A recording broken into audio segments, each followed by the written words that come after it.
Really came to this book as a concerned citizen more than anything else. I started to become very alarmed around, the middle of 2019. I started to notice a real increase in the volume of the arguments for everybody to be vegan, to save the planet and every other reason that they could tack onto it. And particularly young people are going to be the ones that suffer because they're going to be taken in by it. I felt that there was room to really address the subject head on. Which is what I did. Yeah, well, it is a great name. Just a great plant-based con just really hits that home. I mean that one of my more popular lectures, I just named "Plants Are Trying to Kill You," and it just it just takes it there. It just said, "Hey, this is what we're talking about." And most of the argument in favor of a plant-based diet, it seems to me, rests on the demonization of saturated fats and cholesterol. So whenever you read any sort of popular mainstream article, they'll be talking about, oh, well, you're better off getting your protein from a plant source because animal sources have cholesterol and saturated fat, and that'll raise your cholesterol in your body, et cetera, et cetera. So the fact that we have disproven those links and that we now know, and it is widely acknowledged, that cholesterol in food has nothing to do with cholesterol in your body. The fact that the link between saturated fat and cholesterol, LDL, has been shaken, if not completely debunked, repeatedly, particularly in the past 5 years. There have been a number of studies. That doesn't seem to stop the arguments still being made. You have to unpick all that data around saturated fat. And I did that over a very, very lengthy chapter, and probably too long, but there was just so much to be said to do with the nutrients that are in that diet, i.e. the lack of them, the excess of anti-nutrients in the diet, the poor quality of the protein, and the excessive carbohydrate intake, which is usually consistent with that diet. But those are the main reasons that I argue you're not better off eating a plant-based diet. You can't get certain nutrients from plants. You can't get vitamin A. You can't get B12, D3, K2, creatine, heme iron. There are so many that you can't get. EPA, DHEA. And they kind of look at you dumbfounded because they've been taught and led to believe that plants are gods, that they have all the nutrients we need. The fact that some nutrients that you can get are less bioavailable. So the iron being one of them, very low amounts of zinc and methionine and leucine and a number of other things. And in fact, the WHO recognizes this. So for zinc, for example, they have increased the recommended daily allowance for those countries where there's not much meat consumed and where it's mostly grains. So this is a complete acknowledgement of the fact that the zinc from the grains is not doing the job. Right. And that you need to therefore eat double the amount of even the RDA. And there are these things called oxalates. They're little crystals that can form. They can cause anything from gastro distress to kidney stones to arthritic joints. To brain fog, there are a whole number of repercussions of eating those. And it's probably okay if we're eating them in small quantities, but in a vegan diet, you're not going to be eating them in small quantities. You're probably loading up the spinach, right?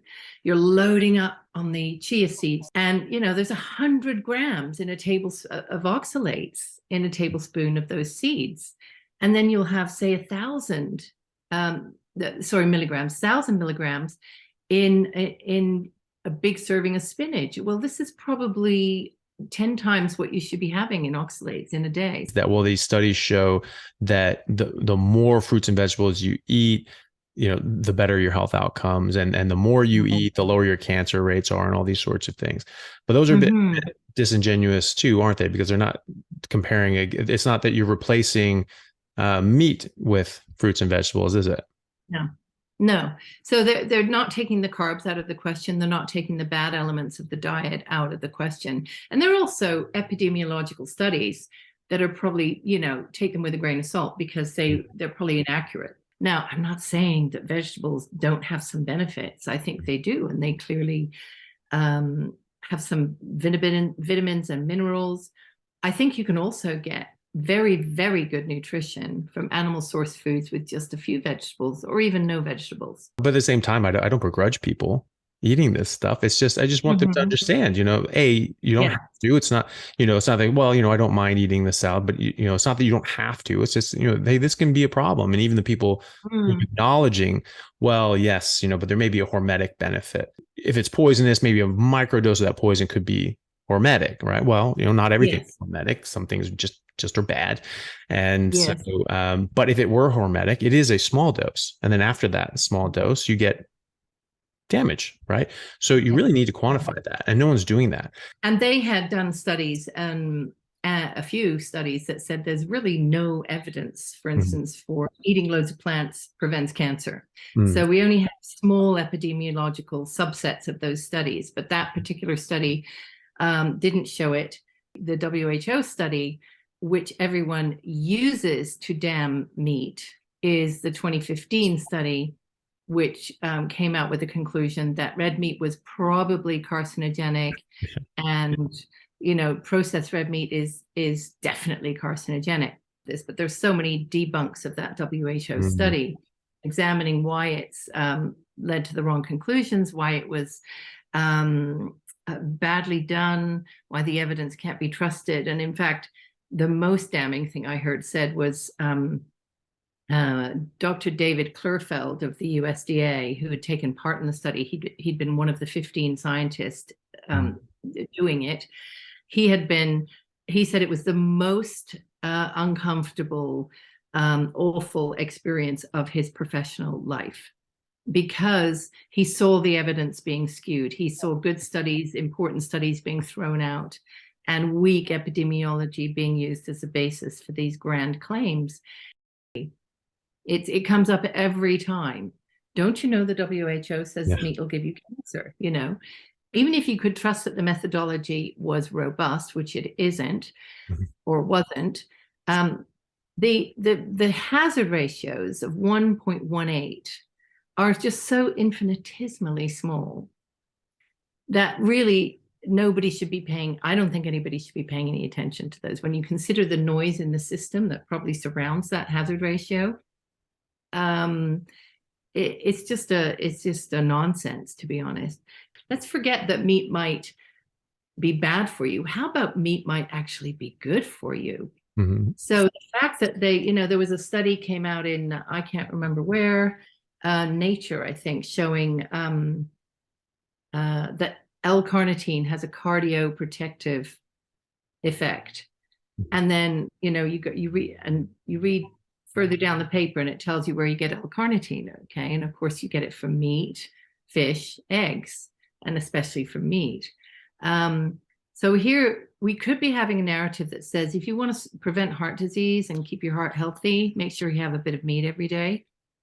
And we don't hear that, because those studies are never given the prominence. Never. I never see them advertised, promoted in our mainstream press over here. I don't know if you do in Australia, but people say, well, carnitine is not an essential amino acid. Obviously, we make it, so that's a moot point. But that's not quite true, because there are a lot of studies actually show that more is better. Yes, we do make it, but not everybody does. Only 30%. 30% of people don't make enough or even at all.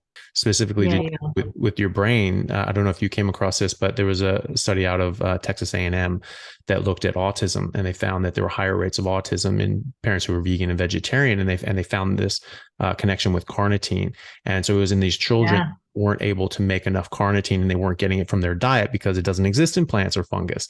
And since they weren't eating meat, and they especially weren't eating red meat, which is a very high amount of carnitine, that they were deficient. And unfortunately, it's unfortunate that they weren't getting it, but carnitine is integral for the development of neurons. And so, they were getting a misdevelopment of their neurons, and unfortunately they were getting, intellectual impairment as a result, which is tragic.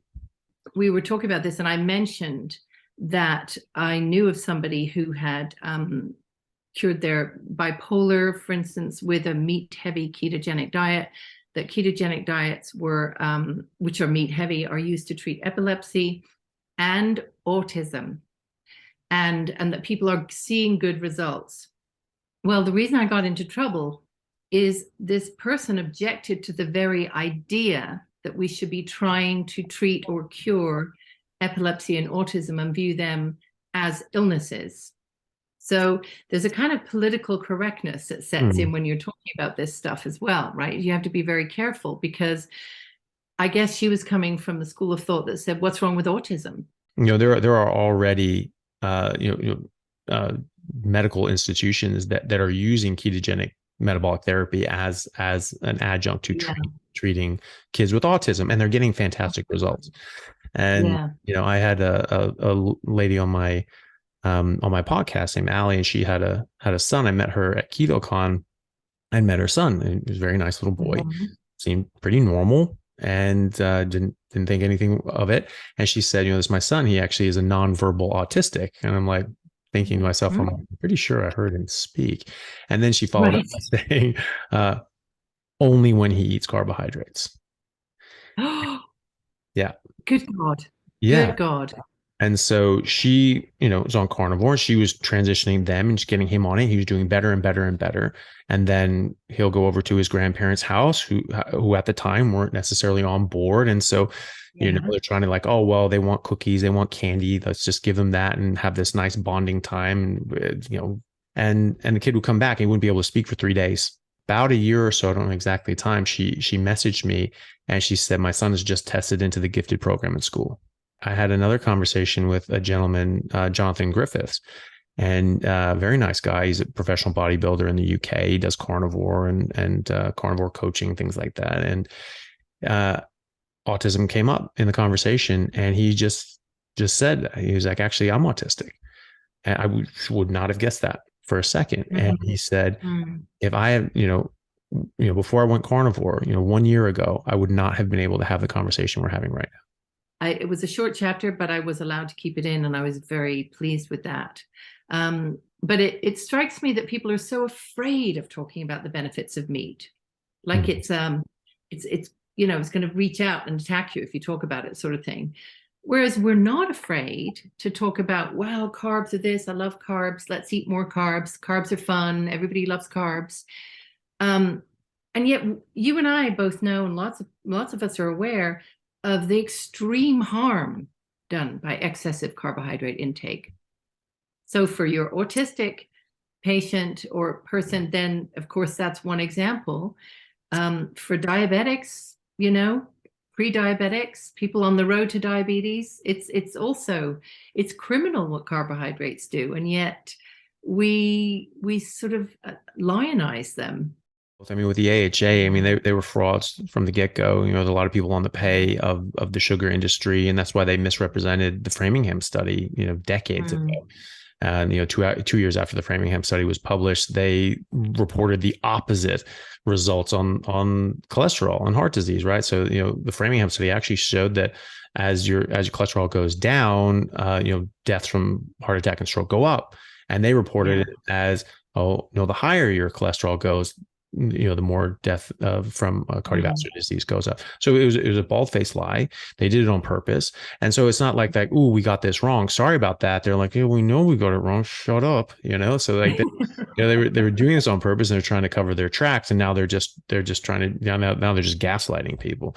Understanding whether the methane problem, the emissions problem, is as bad as people think it is. From cows, and the bottom line is that it isn't. It doesn't mean that we can't make improvements, and there are things that we need to do, but the basic case is exaggerated, and it's exaggerated because we're using a metric which is GWP 100, which exaggerates the warming impact of methane from cattle by 4 times. And that is acknowledged. This is not some made up thing. This is acknowledged by the IPCC and the CCC and climate scientists. None of these claims about the emissions from cattle take into account carbon sequestration. They don't take into account the fact that we're counting life cycle emissions for cattle, but we don't do that for cars. So totally unfair comparison. Cars, it's just what comes out of their rear ends. Mm. For cows, it's everything, what they eat, the land they're on, everything, right? It's just completely mad. And then you get basic lying, right? So you'll get something like Cowspiracy saying that, cows are responsible for 50% of all emissions. Well, a lot of people go around believing that still. This is 8 years later, they still believe that. And I see it written down in lots of places on protest placards and things. Now, that number, even at the time, the number was 14.5%, not 50. So that's a big, big lie. Now the FAO is saying that actually it's about 11% global livestock as a percentage of total emissions. So yeah, there are lots of problems with how precise you can be in measuring these things, but we do know one thing for sure, which is the case against the cows is being exaggerated to great effect. So people are not talking about the role that livestock play in land management, in creating carbon-rich soils or soils that have the capability to be carbon-rich, as it were, through their actions of eating and trampling and weeing and pooing and everything else. We're not talking about the biodiversity benefits of having cows on pasture, the return of butterflies, dung beetles, all kinds of insects that feed on the cows' manure, the birds that then feed on the insects, so it's a whole cascade effect. Feedlot is not doing all those great things. Feedlot cattle are not doing those great things, but we could make them do that. We could manage them in that way. So we could be saying, let's revolutionize the way we farm cattle and make every cattle ranch, every farm as good as the best ones.